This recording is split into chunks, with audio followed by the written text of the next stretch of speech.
Raider Nation, what's going on? Mitchell Renz here, host of the Raiders Report. And coming up on today's show, the top 10 cornerback targets for the Las Vegas Raiders in the 2024 NFL Draft. Now, when I'm making this show, one of the things that I think a lot of people have to realize is the rankings are not based on the top 10 corners in the draft. The rankings are based on how I think a player fits with their skill set, with Patrick Graham, with our coaching staff. Another thing is we got to think about the overall projected draft cost. Like, there are some players that you're going to see that I'm like, we can get him in round 4.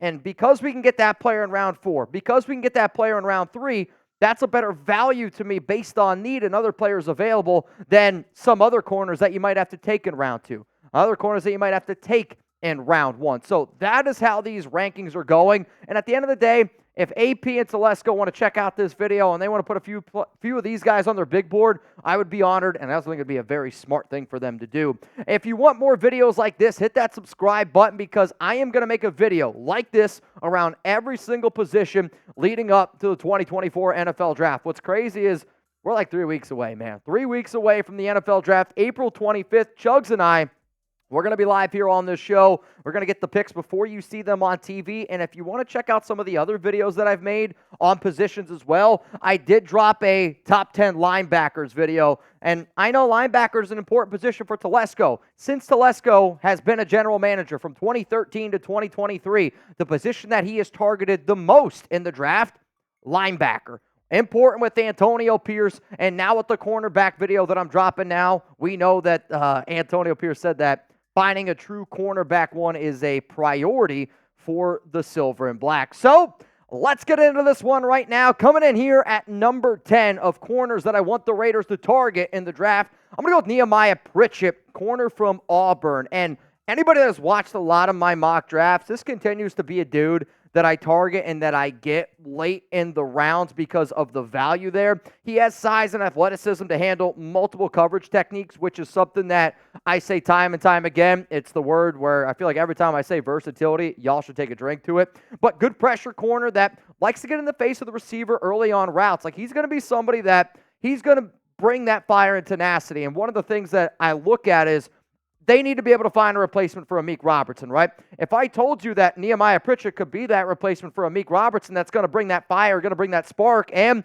he's 6'1", 185 pounds, like, he is a below-average tackler. He needs to be better in that game. Like, he needs to have more of the want behind it. I'm also a believer in connections. The NFL is filled with them. Yeah, it's a different position, but Pritchett, Raiders' new running back coach, Carnell Cadillac Williams, was previously at Auburn. Maybe he's worked with this guy a little bit and a little bit more of a tip of a cap. Last season with the Auburn Tigers, 22 tackles, 1 interception, a player that I'm willing to target in round 5. Round 6, he makes my list. Let's go to number 9 here, and this is one of the prospects that there's some tape I watch on him, and I absolutely love. There's other tape I watch on him, and I'm like, man, I just don't get the hype of why some people think that this guy could be a first-round pick. It's TJ Tampa out of Iowa State, and he's, again, probably one of the most intriguing prospects to me at this position because he is a physical corner. He's got the long arms. His hands are monstrous. You know what they say about big hands? It makes it easier for you to be able to jam a player at the line of scrimmage. What'd you think I was going to say? But I do think that that's an advantage, and I do think that that's something that Patrick Graham and this team wants because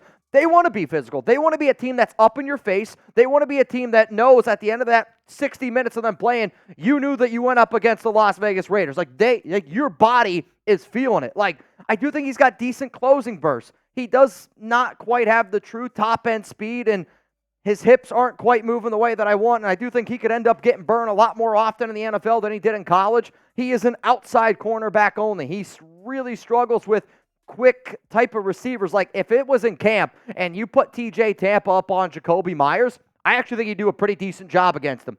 You put Trey Tucker on Tampa, Trey Tucker's going to eat this guy alive. Last season with the Cyclones, 44 tackles, 2 INTs, 7 PBUs, 3 tackles for loss.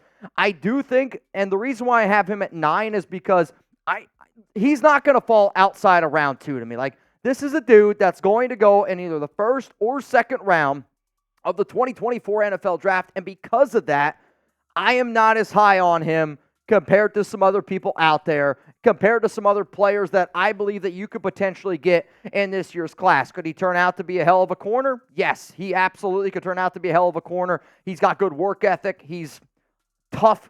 He's got the right mindset that you definitely need, and he's gone up against some pretty solid players. And at 6'2", 200 pounds, with some of the production that he's had, he's a round 2 target. But because he's a round 2 target, there's just a lot of other players that I would rather get at pick 44. There's a lot of other players that I would rather the silver and black target, where I think you would have to end up taking a guy like TJ Tampa. Let's go to number 8, and this is one of just my guys. It's Cam Hart. I am not saying that Cam Hart is better than TJ Tampa by any stretch of the imagination.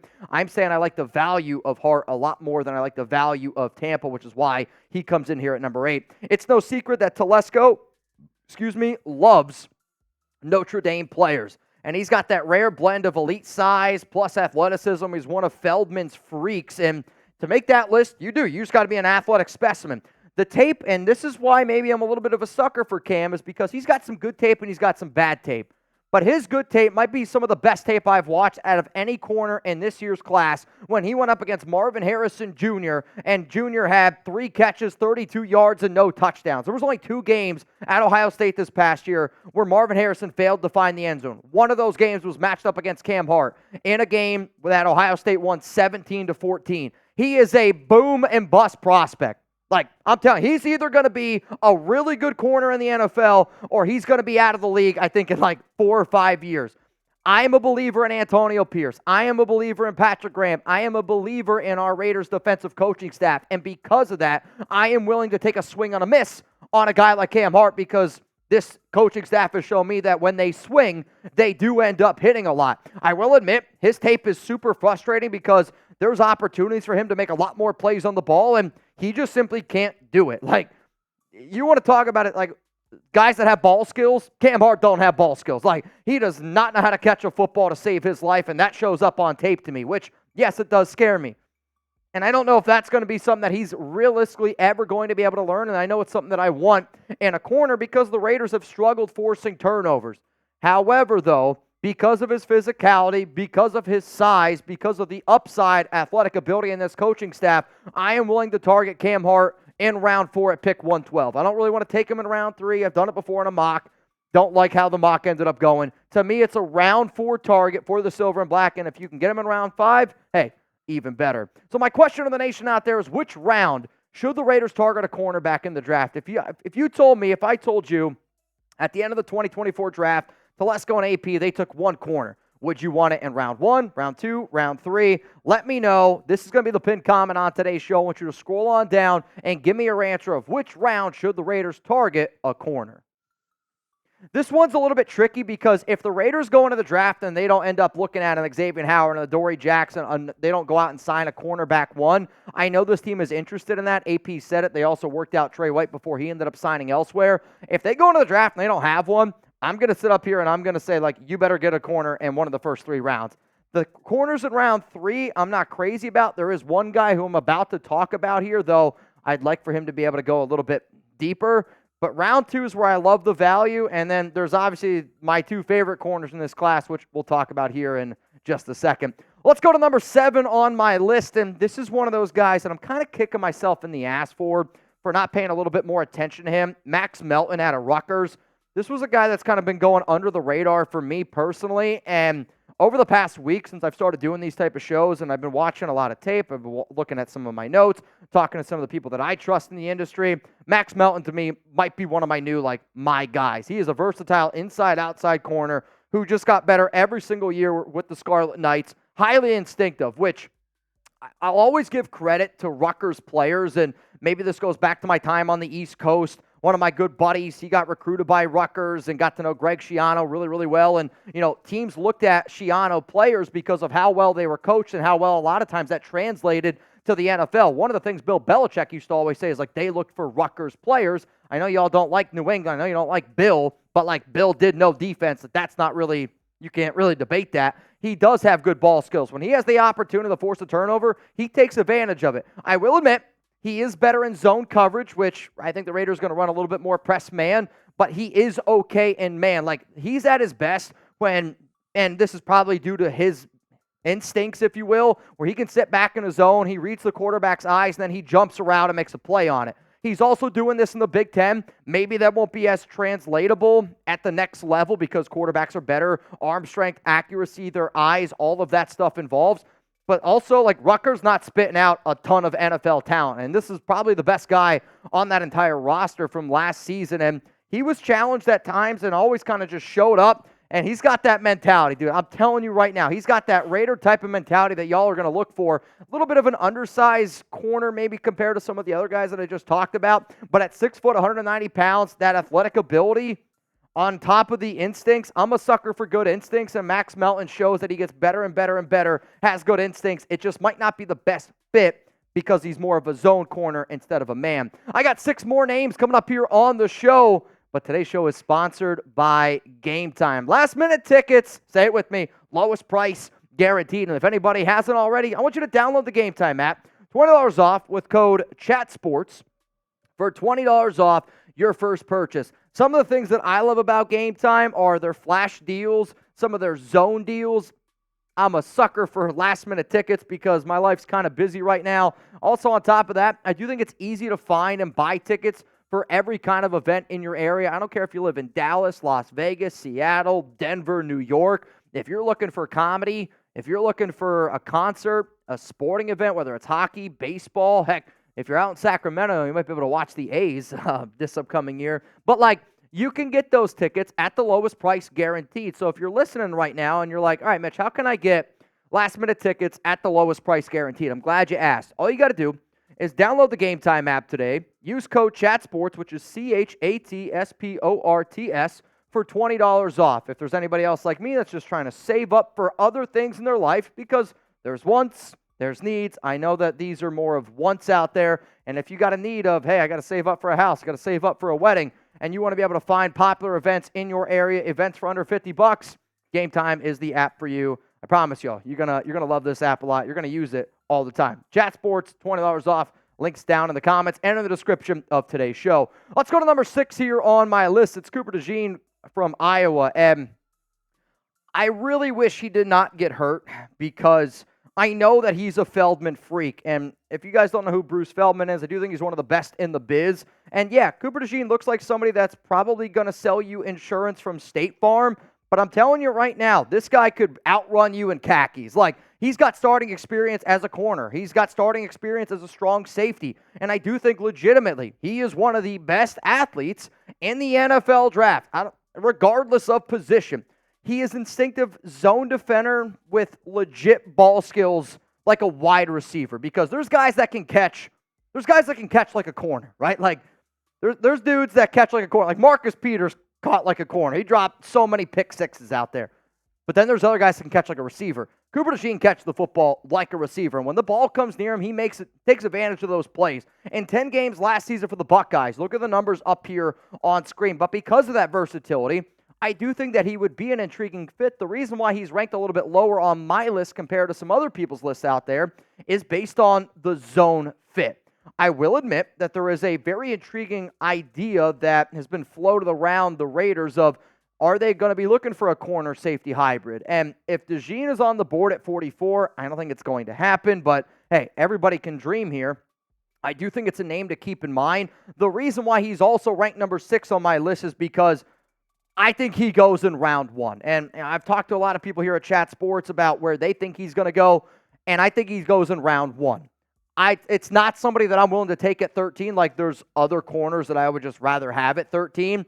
But because he's probably going to go in the 20 to 32 range is why he's just a little bit lower on my board and on these rankings overall. Let's go to number 5 on my list here of cornerbacks to target in the draft. I'm going to go with Kool-Aid McKinstry. And this was one of the prospects that I was really curious to see what ends up happening to him this offseason. A lot of people thought he was going to be the number 1 corner drafted, I think, early on in some of the draft processes that we talked about, and he has the confidence in himself, right? Like, I'm also a big subscriber to, if you got a cool-ass name, you're probably going to be a hell of a football player, and to me, there's no way you're failing in the NFL with a name like Kool-Aid McKinstry, because that's a tough name. But he does have the confidence to play on an island, and I wrote that note down here because there's not many corners as a rookie that, one, would have the confidence in themselves to play on an island, two, let alone, like, be able to actually do it. Kool-Aid was unbelievable at his Alabama Pro Day. I've had one person who was there said, like, I'm telling you, he boosted his draft stock a lot.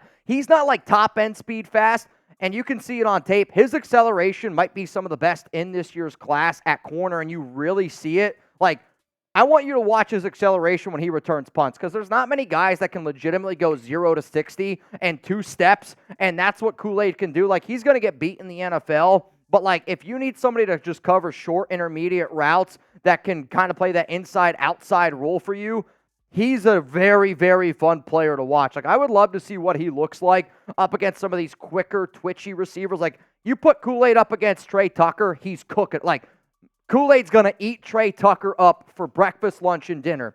You put him up against the guy, and I know it's Devontae Adams, a route technician, that's where he's going to struggle. I think he would do okay against Jacoby Myers. Jacoby's a little bit more physical than somebody that he might be able to handle, but guess what? Kool-Aid's going to take on the competition. He's going to take on that challenge. Nick Saban couldn't say enough nice things about him, and a lot of people think that Kool-Aid probably is the corner that's more ready in terms of him and Terrion Arnold to start day one. It's just a matter of what do you value, because if you're looking for a punt returner, kick returner, which the Raiders kind of are right now, and DeAndre Carter could be an option. I have him, though, ranked above some of those other guys because I am hopeful that you might be able to get him here at pick 44. And that's the only place I'm taking Kool-Aid McKinstry. Let's go to the corner that probably is my favorite corner, number 1 corner just for all teams out there in the NFL. But he's number 4 here on my list for the Raiders based on fit. And some people think that he's going to be able to play in any scheme out there possible. From what I understand, the Raiders are looking for guys that are a little bit more physical and not afraid to get up in your face. I just don't really see that as much on tape with Nate Wiggins. Like, he's got unbelievable speed, like 4.2, 840 dash type of speed. He can play in some scheme versatility. His playmaking ability does make him arguably the cornerback 1. I think for a lot of people that watch this show know that I'm very, very high on Nate Wiggins. But he does have that blazing recovery speed where I don't know if he's getting beat over the top. Like, he's got that ability where you might have a step on him or two because you beat him, but then all of a sudden he's in your back pocket and he's picking off the football. What drives me nuts, and the reason why I am putting him where I am on my list, is because he just plays with way too much cushion when they're in man coverage. Like when the Tigers this past season lined up in man, he's backing up, which he has a lot of confidence in himself. He's got a lot of confidence in his ability, and up against a lot of those players he's going up against in the ACC, he has that recovery time. If he does that in the NFL, he's going to struggle. I'm telling you right now, he's going to struggle, and it might be a little bit of a learning curve. But based on some of the other corners in this year's draft, based on the fit with Patrick Graham, Antonio Pierce, and the mentality that this team is trying to bring, Nate Wiggins is number 4 on my list, because if you're going to take him, you have to take him at 13. He's going to go in round 1. There are some people that still say that he might be the number 1 corner drafted in this year's class. He's long, he's lanky, he's 6'2", 185 pounds, 2 picks, 6 PBUs last past season with the Clemson Tigers. I just believe that there are 2 other corners that you would take at 13 that the Raiders like more / would fit more of the idea of what they're looking for in a true cornerback 1. For all those reasons, Nate Wiggins is number 4 here on my list. Before I get into my top 3, I want you to interact with Jeremy Chugs and I, IG, Twitter. I want you to be able to check out, all the stuff, all the content that we put out there. Jeremy had a wild day this week when the Houston Texans traded for Stephon Diggs. And, we also put out a lot of different ideas and totally different content than what you see on YouTube. Bottom line is, I want y'all to interact with me as much as humanly possible. I love this stuff. I love interacting with y'all. I love talking Raiders. And it also helps you guys get to know us better, which I think makes these shows a little bit more fun. All right, let's go to number 3 here. It's Ennis Rakestraw from Missouri. This might be one of those players that some people might scratch their head at if the Raiders take him in round 2.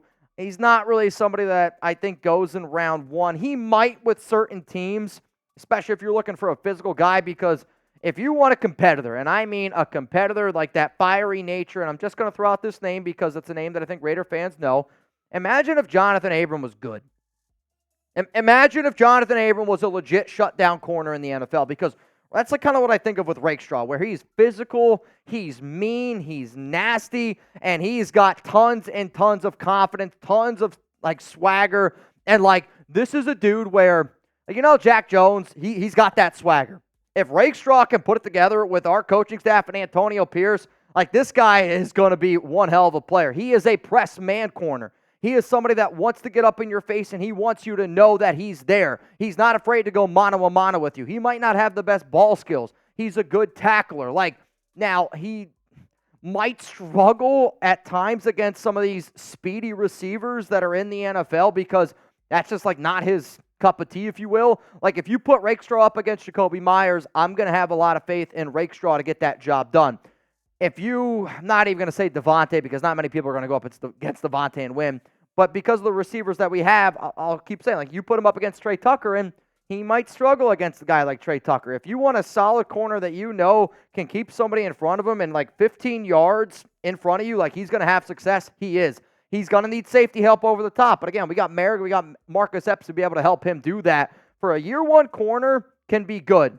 You give him 2 to 3 years with this coaching staff, and Rakestraw has it up here to really, really make it work for the Silver and Black. Before I get into my top two, if the Raiders draft only one corner, who should it be? You only get one corner to choose from. Are you going to go with somebody that needs to go in round one? Are you going to go with somebody that I haven't even mentioned on this show? Give me a homework assignment. I'm down for it. Are you going to go with somebody that just continues, his stock just goes up and up and up? Because I want a true cornerback one. And if the Raiders are unable to get one in free agency, the number one corner that I want the Raiders to get is one of these next two guys here. Coming in here at number 2, it's Quinyon Mitchell out of Toledo.